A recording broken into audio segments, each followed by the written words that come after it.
Good day, everyone. We're here with the voice of Laird Raceway, Greg Brazeau. How are you today, Greg? Jay, I'm great. Thank you. First things first, big show tomorrow night, August 4th down at Laird. Can you talk a little bit about that?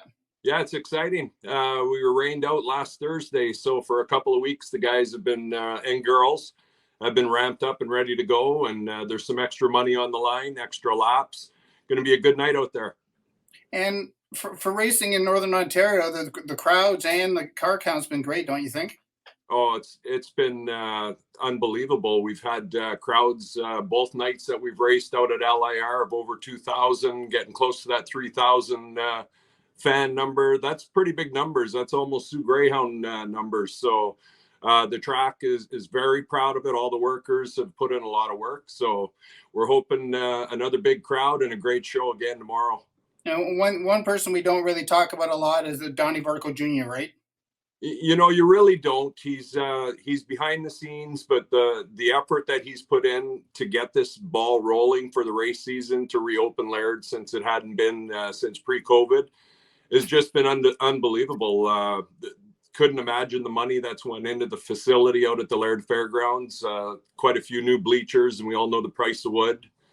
And it's been really nice to see. He's always put his heart into it. He's really on a mission this year for the race fans and the drivers to revive this sport, and it's working.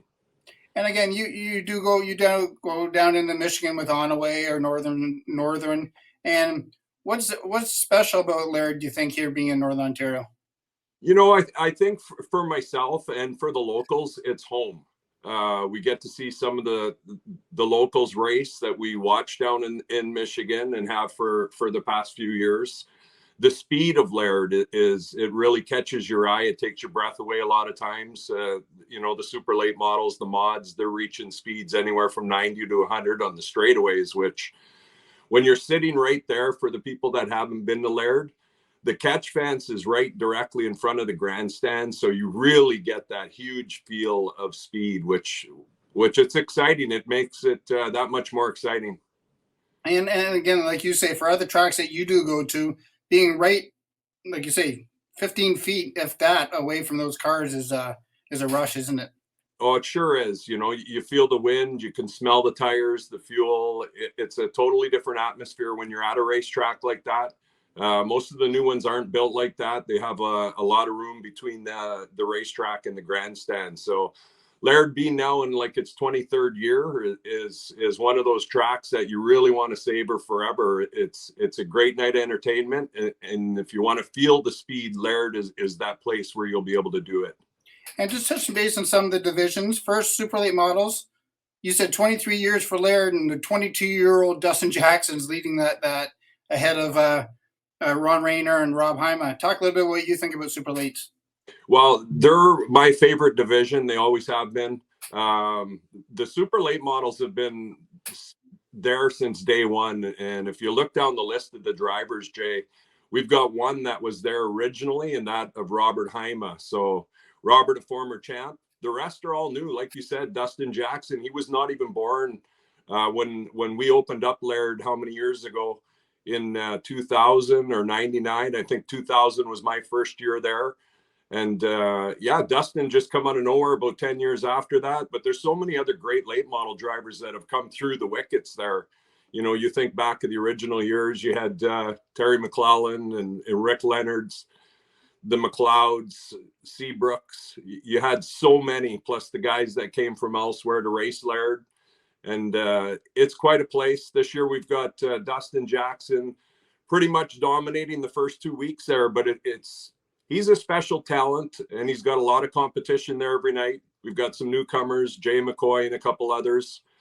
And Jake Irwin was there last week, debuted, looked really fast. He's going to have some competition with Rob Heima and the rest of them there this week. Yeah, and Heima, the Flying Finn in the 50, he's always up there, isn't he? Yeah, he sure is. I refer to him as the Hayden Hustler, but the Flying Finn was his original name years ago. He got that at Northern Raceways, believe it or not, way back in 1981. He rolled the car end over end, and since then they called him the Flying Finn. So, and you were probably there to see it, right? I was there to see it, yeah. So, and touching base on, like you say, the Napa Auto Parts Modifieds, again, Jackson's there, Palumbo, Roddy Bolduc. And there's something going on between Palumbo and Dustin that's making the crowd entertained, aren't they? Oh man, like a couple weeks ago, that modified feature was just a great race between three of them, and Roddy Bulldog Jr., a veteran for many years, he ended up withstanding the charge and holding on for a win. But it was an all-out dogfight for the entire feature event. And Dustin Jackson and Jay Palumbo, two of the greats that run Michigan, they're down in Onaway quite a bit with us and other tracks. They've yet to win a feature out there. So Mike Hardy stole one from them the first week, but was right there with them to take advantage of a miscue when they came together in turn 3 and 4. And you wondered which one was going to win the next week. Was it going to be Palumbo or Jackson? And then we get the surprise from the veteran Roddy Bulldog. So tomorrow night, who knows who's going to win it? There's extra money at stake. And we've got a newcomer. I understand Chase Wilson, my nephew, will be in behind the wheel of a modified tomorrow night. So it's going to be an exciting division for sure. And then going on to the factory stock where there's more money up for grabs tomorrow night. About Daniel Bebo. He's just on fire, and then Jamie Foxx, and then Jared Varco to round the top 3, right? Yeah, and I'm hearing the name of Seabrook might be there tomorrow as well to add to that mix. And they've got a 1,000 to win feature for the factory stocks tomorrow. And it's been tight. The two Bebo brothers have been doing a great job all summer long. Wherever they've been at, they've been here. They've been Onaway Speedway. Brad finished second in the B feature there a couple of weeks back in the big invite at Onaway. 82 cars. It was something else to see the locals up there. And Dan had a problem, or he would have been right up there with them as well. So the factory stock division, one of the most competitive. Jamie Foxx been there since the get-go. You got the Ross boy and the General Lee 01. He's been there from the get-go. Any one of them can win on any given night. And from what I understand, we've got a Seabrook car coming there tomorrow. And you know the Seabrook name from over the years, they're going to be competitive. Exactly. And the other division, Factory 4s, again, we have Chuck Siddell, Terrence Devon, Jake Lanigan, and that rookie, I know a little close to you, but your niece, Sheena Harton. Talk about those top 4. You know what? That's been a great division, and you could add to that Tyler Praisner tomorrow. Tyler picked up a 4-cylinder this past week. He was out there last night. I stopped in at Laird for the test show. There was over 25 drivers there, which just shocked the heck out of me. That's how excited people are of the racing action this year. They're out there testing on a Tuesday night.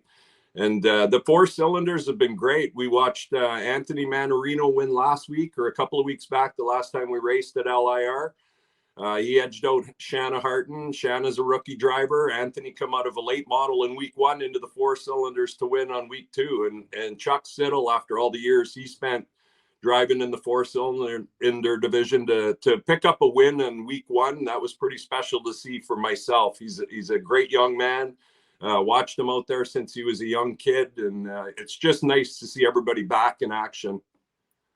And talking about the fact the 4s is that, like you say, Anthony Mandarino bought a car off of Fuchuk, and I was talking to Kenny Fuchuk the last time they raced, and I think there's a little bit of a tear in his eye because all the cars are gone now. But again, those cars are performing well at Laird, aren't they? Oh, they sure are. And that was quite a race team, the Fuchucks. You know, you had the brother, sister, father tandem out there. They decided to take a little break, so they sold all 3 cars. The nice thing that about that is they all stayed local, so we'll get to see them at LIR. And one division that's new this year is the Lakewood Automotive Enduros.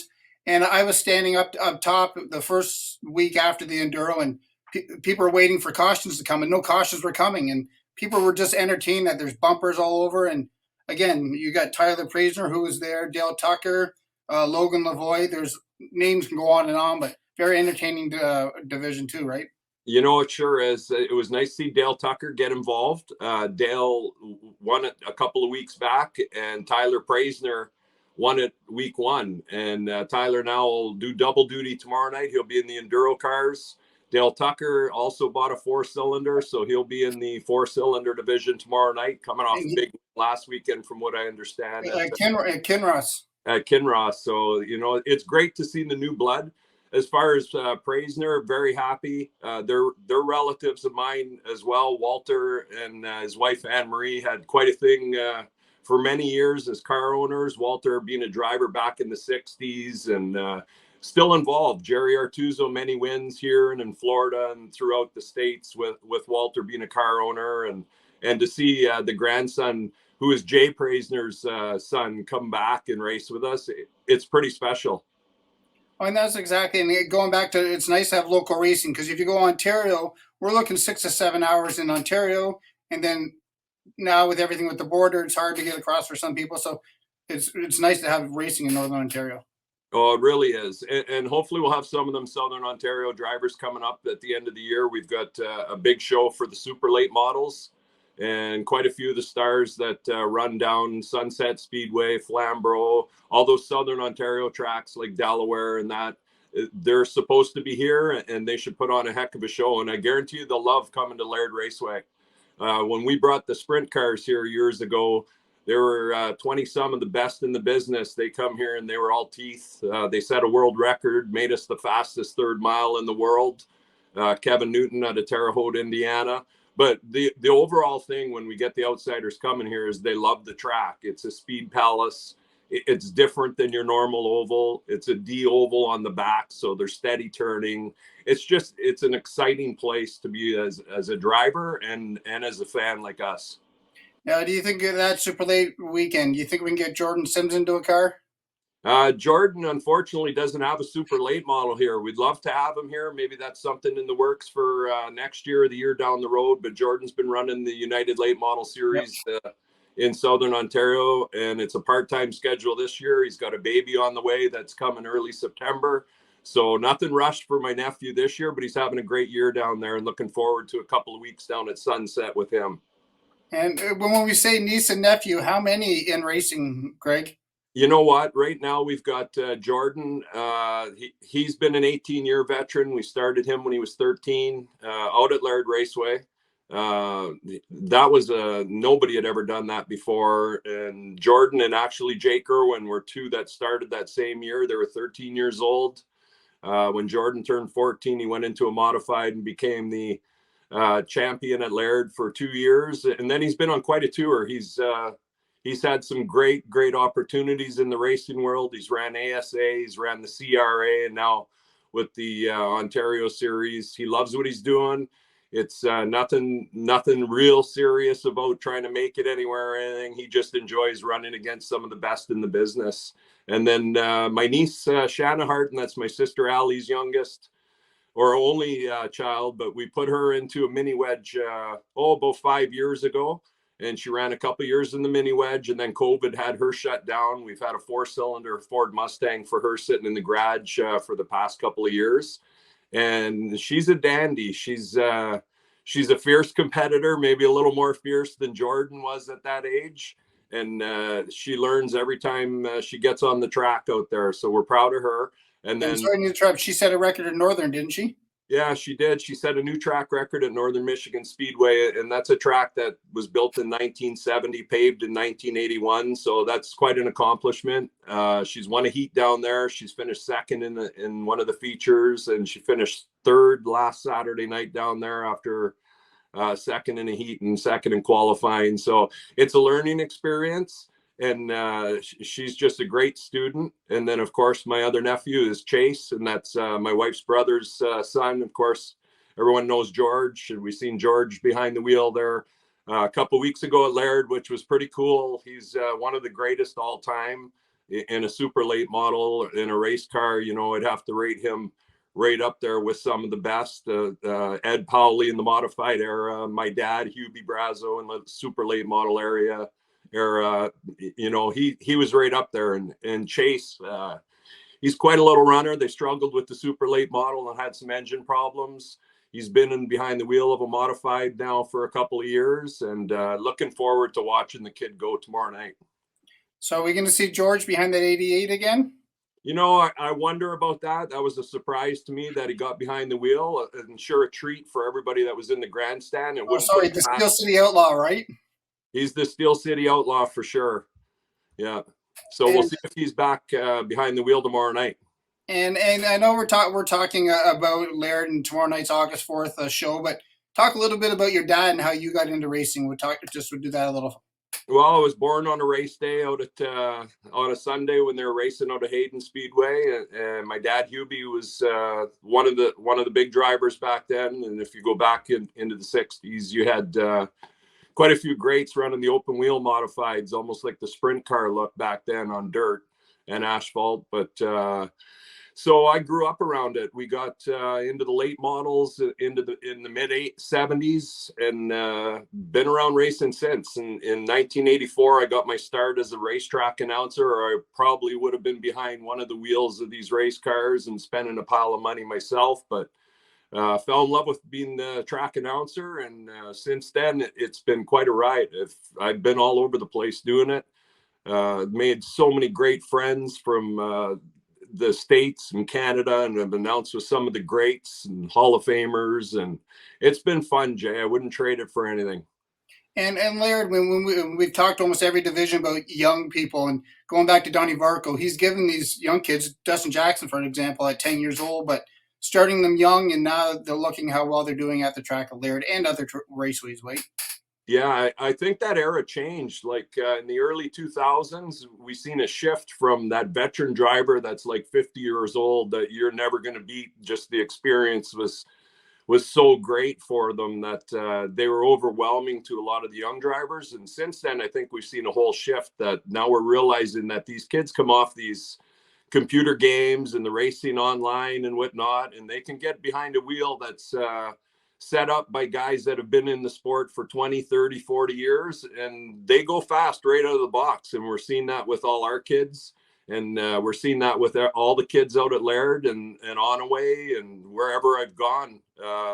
They start them young, and they're just soaks like a young hockey player. So always compare it to like a hockey player. If you just put him on the ice at 16, he's not going to be real good for a while. But when they're starting these kids at 8, 6, 7, 10 years old, they're going to be good when they get to the full-size cars, and they've proven that. And it's that desire to be good that they've brought to the sport. It's very enjoyable. And again, we're talking about the young guys, but we go back to the factory stock division. Rick Ellis was back racing again, and that's over 50 years experience, right? Yeah, Rick started it as well back in the '60s, a guy that's done everything in the sport. He started in the modifieds, worked his way into the super stocks, into the super late models, took a little break in the late '70s. He was the track manager out at Northern Raceways on Fifth Line here in the Sioux, and come back, ran modifieds, won himself a championship in the last 10 years, got out of it for a couple of years, and this year he's in the old Wellwood Chevy. And it's so great to see Rick back. He's an absolute ambassador to the sport, always has been. One of the nicest guys you could ever meet down in the pits. He's there. He's helping everybody if he could. He's just one of those grandfather effects on everybody at the racetrack. Things get a little riled. Rick's able to get the guys calmed down, talk some sense into everybody. And very happy to see Rick back behind the wheel. Great friends. And the last one is, I know he's behind the scenes, but can we get Varco into that 94 ever, you think? Well, I wouldn't think that we should have him at Laird behind the 94. We'd love to see him at Onaway in the 94. Just racetrack owners running at their own tracks has never been a real big hit. It's just asking for a disaster. But yeah, Donnie's been one of my favorite drivers. There were so many years where he ran up front, and he's still capable of doing that. He doesn't run a whole lot. He's into helping everybody else right now. And I don't think there's a car out at Laird that Donnie hasn't helped get going this summer. And I don't know, Jay, we had like 61, 62 cars there the first couple of nights, expecting more tomorrow night in all the divisions. So let's leave Donnie doing what he's doing right now. Love to have him out there in a race car, but I think the smartest thing for Donnie right now is just to keep the track operating properly. Well, he can go down southern Michigan or Ontario in September, right, when we're done here? Yeah, absolutely. Yeah, and we got a big show at Onaway this weekend, the Growler 100, a tribute to Tom Rosebrew, one of the former greats and a Hall of Fame member in Michigan. Expecting 20 plus super late model, the outlaw late models there. A local car owner, Tony Leclerc, has got one of the best in the business this year with veteran Phil Bozell driving out of Portage, Michigan. They've won some big races. They'll be there. Phil's dad, Andy, will be there. Chase Rosebrew, Tony Rosebrew, Todd Rosebrew. So many greats will be there on Saturday night. So I'm looking forward to that. And we might see Donnie Varco on that list. I pray that he's going to make it there one night, because I know he could still run with those guys. Now, do you know if Jackson's going? Oh yeah, Dustin Jackson will definitely be there. He's the point leader at Automotive right now in the super late models, and a former champ there in 2017. So Dustin will be there full bore, trying for biggest win of his career. Well, Greg, I can't say thank you enough, and hopefully we can do this next week or week after. Anytime, Jay. Great joining you, and hope everybody gets there tomorrow night. They'll be surprised at how good the Laird Raceway is right now. It's just been a showdown after showdown, whatever race we're in. And also something cool, it's not the actual oval track racing, but they've got the buses out there that go backwards in a race at intermission. And something that's caught my eye are those lawn tractors. They get them on the infield. They've got a little oval track there. That's pretty exciting. Talking to a couple of them there last night at the track. Chuck Siddle drives one of them, and Ray Ferguson drives another one. Those things probably upwards around 70, 80 horsepower, and they're going about 60 kilometers an hour on that little dirt track. So they get going pretty good, and it's just something different to see.